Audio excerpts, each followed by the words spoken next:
Sa aking channel Vince Vlog TV. So andito tayo ngayon sa harap ng aking bahay kung saan nakatanim itong tanim na grapes at iba pa.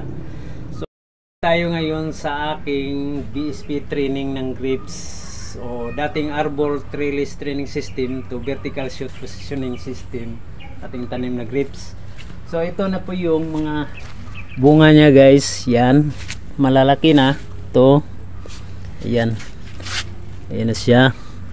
So ngayon, ang gagawin na lang ay yung maintenance ng kanyang fertilization para maging maganda yung mga berries ng ating tanim ng grapes. So ito pa rin ay variety ng Nisina. Yung Mongo size siya guys, nag-pruning na po ako sa kanya. So dito kung mapapansin nyo, dito galing yung kanyang fruiting kin. So tinatanggal ko yung kanyang mga dahon dito. So nagtira lang ako dito na sa kanyang bunga ito. So 1, 2, 3, 4, 5, 6, 7, 8, 9, 10 to 15 leaves guys. Pinutol ko na siya dito para mag-matured na siya dito at mag-focus yung nutrients sa kanyang berries. So yun lamang yung proseso guys. Ganon din dito. Yan, ganon din yung mga proseso.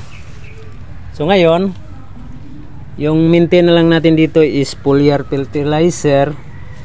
Tapos nakabubong naman siya. So less na po ako sa fungicide. So i-demonstrate ko lang kung paano mag-abono o mixing ng ating abono, kasi mag-aabono ako ngayon. So kung mapapansin nyo yung lupa dito, binubungkal ko po ito para mag-abono na po ako. So yung mixture nito, ito po yung potas at saka urea. Ito po yung gagamitin ko para maganda yung resulta ng kanyang mga berries. So kailangan din ng maraming potassium para magbigay siya ng matamis na bunga at magagandang berries. So ang mixture nito guys ay 3 dakot ng potas. Yan, 3 dakot ng potas saka 1 urea. Ayan, mix lang po yun. Yan guys, i-mix lang yan.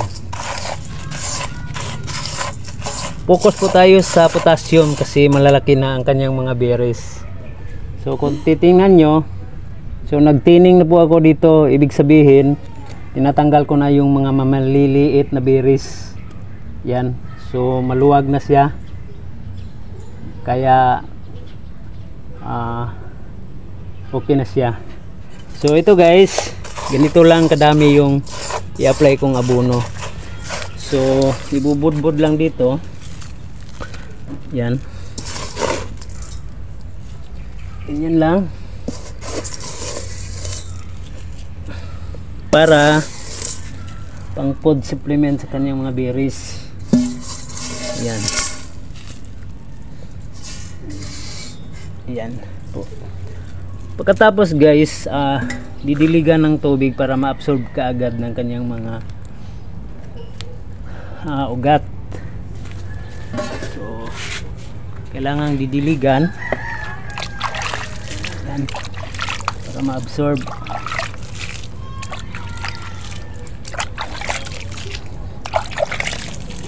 Yan, yan po yung proseso.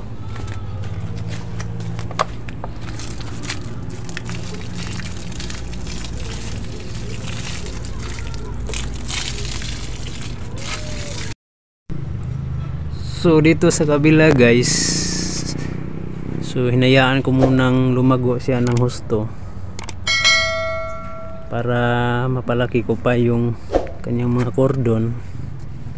Yan po siya. Yan. So update lang po kayo.